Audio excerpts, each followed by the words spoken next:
Continuing to read from Lama Yeshe Losal Rinpoche's book, From a Mountain in Tibet, page 242. I suspect I may never do another dark retreat, though I will never say never. I did my third one back in June 2009. In a purpose-built cabin at Pure Lands. Life was particularly busy at that time, so I pretty much ran from the office straight to the retreat house. It was the beginning of summer, but I realized quite quickly, though only once I was locked in, with shutters down and the power off, that I didn't have enough clothes with me. Summer is no guarantee of good weather in Scotland, and that year was very wet and cold. I was so cold that I hardly slept. Now what was I going to do? I remembered that Milarepa had said he didn't need to sleep. So I just decided to rejoice in the lack of sleep. When I got tired, I sat in the bamboo chair that was the only furniture apart from my meditation box. Perhaps it was the almost total lack of sleep, but I found myself disoriented at various points despite my 2 previous experiences of dark retreat. I felt unsure of the space as I groped round to the bathroom, clinging on to the handrail. I couldn't tell my left from my right. I must have banged my head on the wall every single time I stood up from the toilet. I also lost track of time.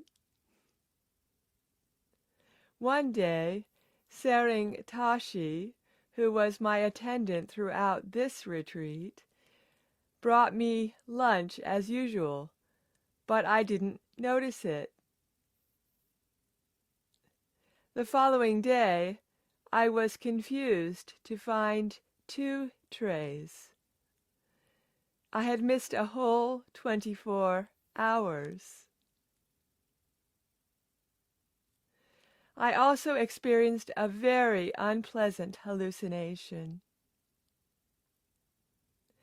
I looked down at my body and saw that one leg and one arm were absolutely crawling with maggots.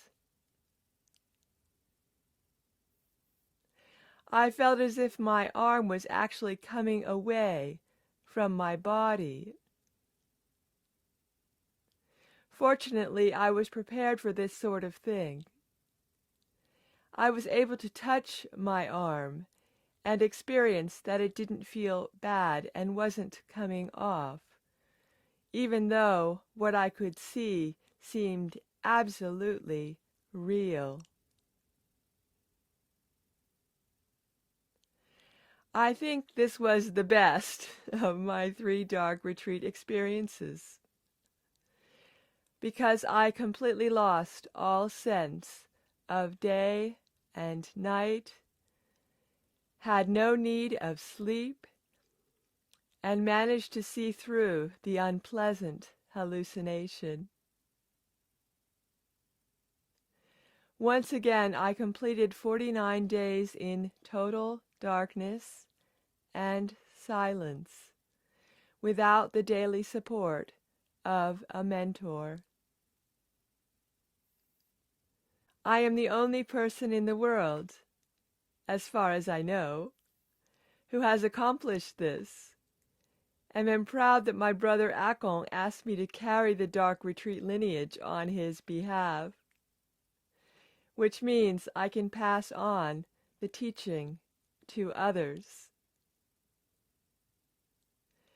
As I've said previously, dark retreat is certainly not for everyone.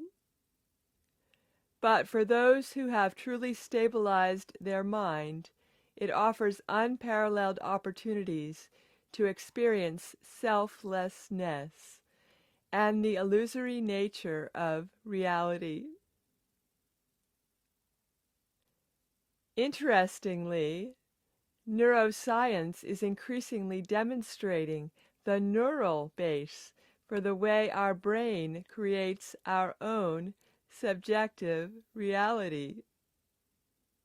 The brain perpetually filters the information it receives from our sense organs and uses it to build a coherent understanding of the world out there, beyond us, as well as an interior sense of self. This is an enormous job. So, to make things easier, the brain makes assumptions about what the sense organs are perceiving. It filters information through a set of beliefs about the world based on what it, or rather the eyes, has seen before. For example, the latest research suggests that what we experience as objective reality, as well as our subjective self, is in fact the unique products of our brain's attempt to impose order on this blizzard of incoming signals. Each one of us will come up with a slightly different model of what we perceive. I recently read an interesting piece of writing by Anil Seth, professor of cognitive neuroscience at the University of Sussex, which explored this. His conclusion was that we don't observe the world so much as we generate it. Reality is the product of a conscious hallucination. This is not to say it doesn't have meaning, only that it isn't solid as we tend to assume, but fluid, and very much shaped by the projections of our own minds. I find this description of how we create our own reality absolutely compelling. It feels like what I experienced firsthand in dark retreat. My only niggle is with the insistence on the brain rather than mind. For us Buddhists, the brain and the mind are not synonymous. But that's a whole other topic.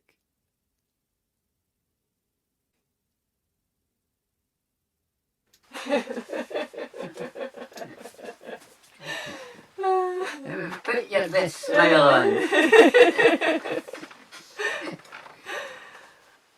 Continuing from Lama Yeshe Losal Rinpoche's From a Mountain in Tibet, from page 242.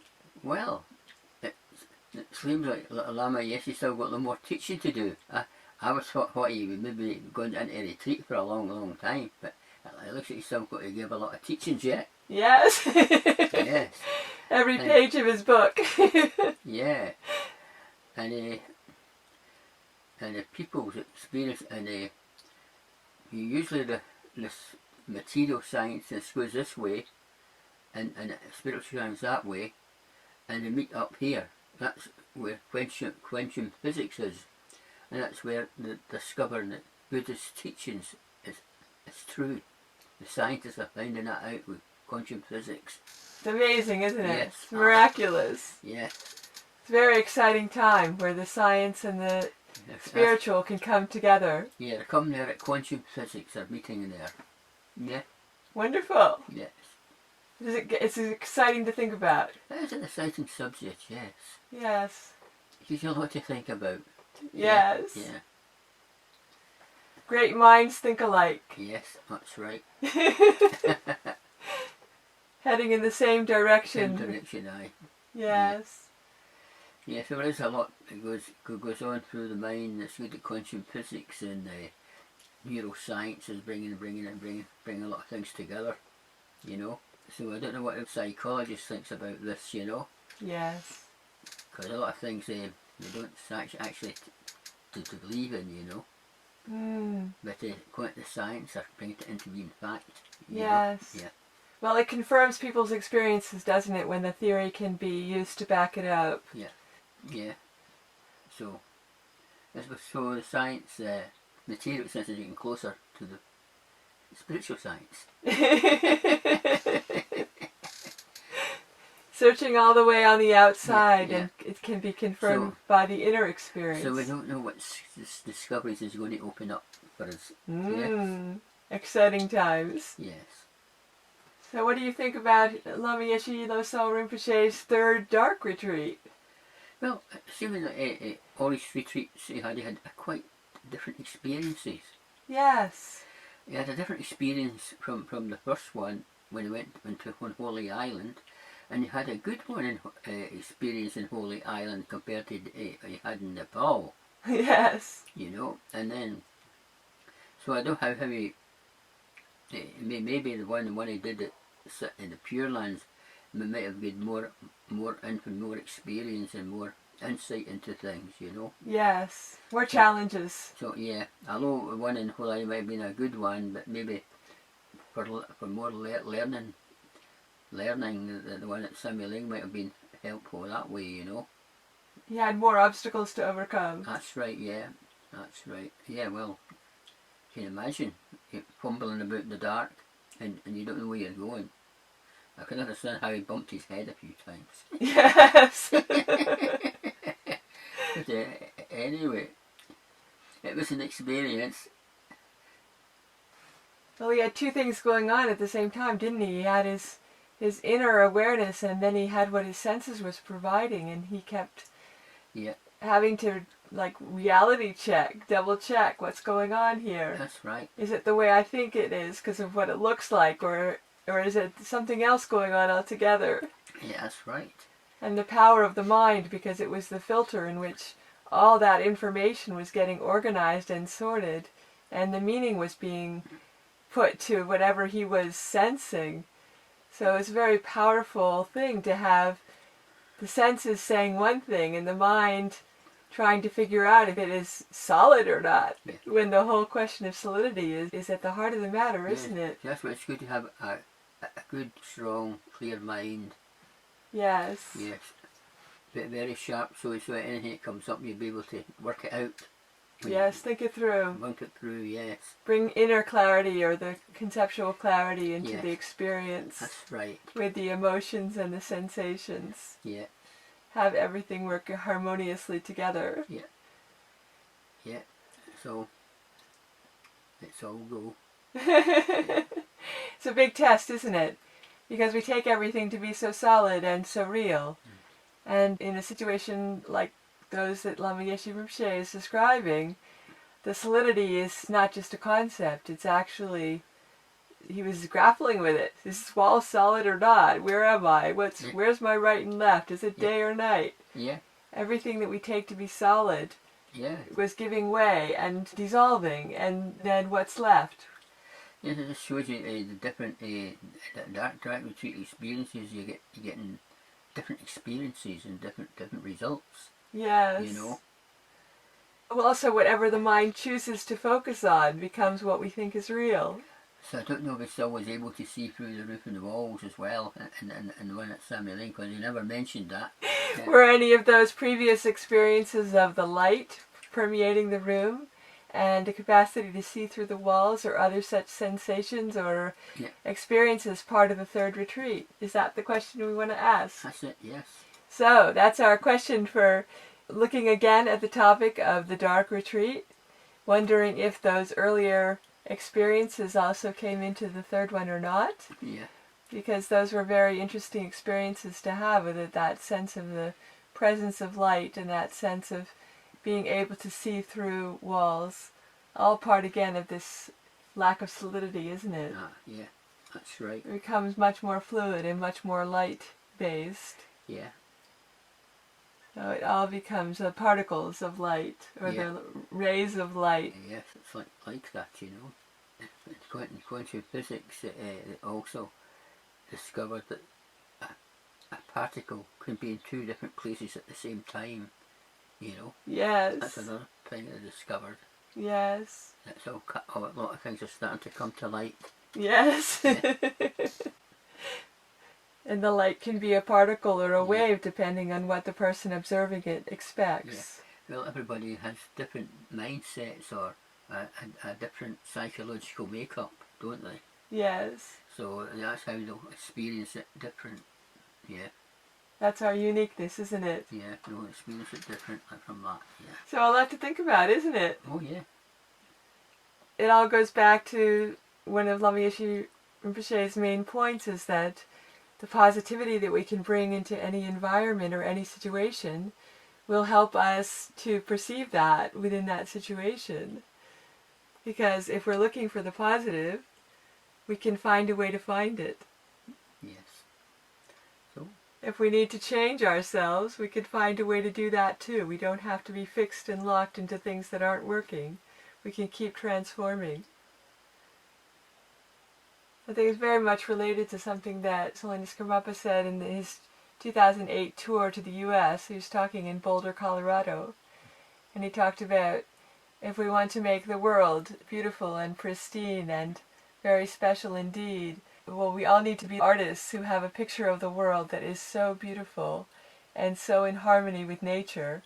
And if we each bring that together, then our picture of the whole world will become that radiant and that beautiful and that in balance.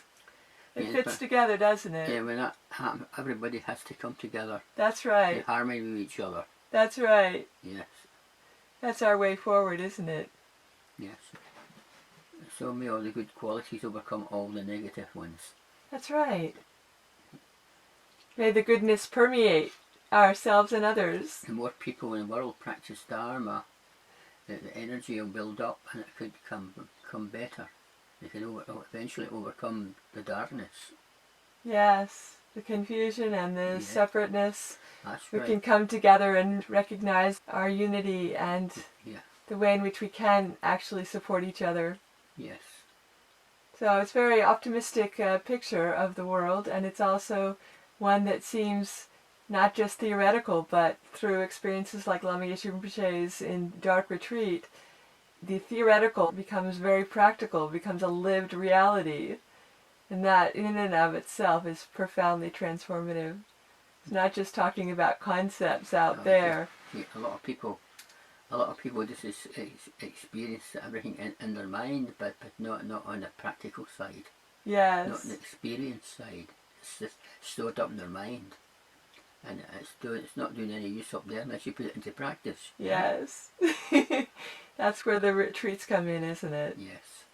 It enables us to be in that space where we experience a change in the solidity and we experience the fluidity and we redefine ourselves and transform.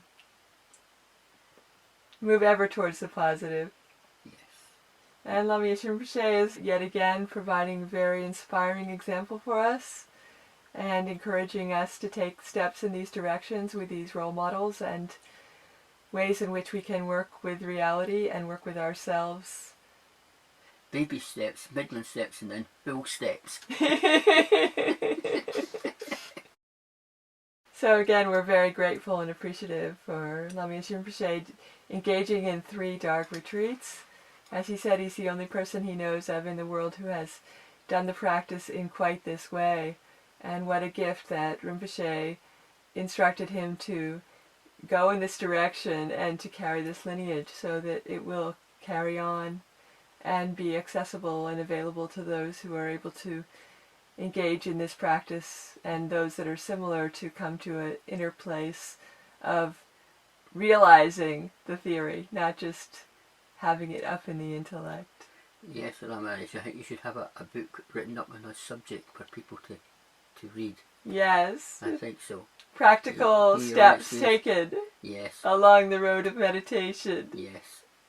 And we're very eager to be looking forward to that coming out and being available for people, as it is the subsequent step that will arise from the interest generated from all that you've already shared and all that you have yet to share. We're very much looking forward to all of it.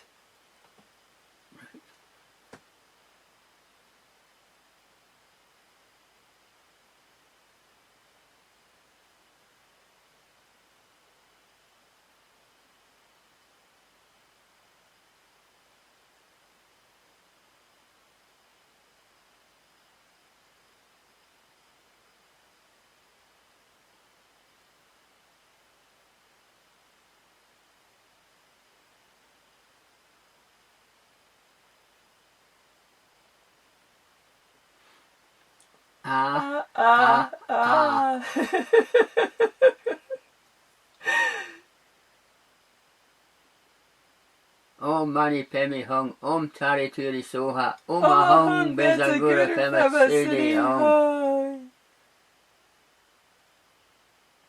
Come up a channel. Come up a channel. Okie dokie. Okie dokie.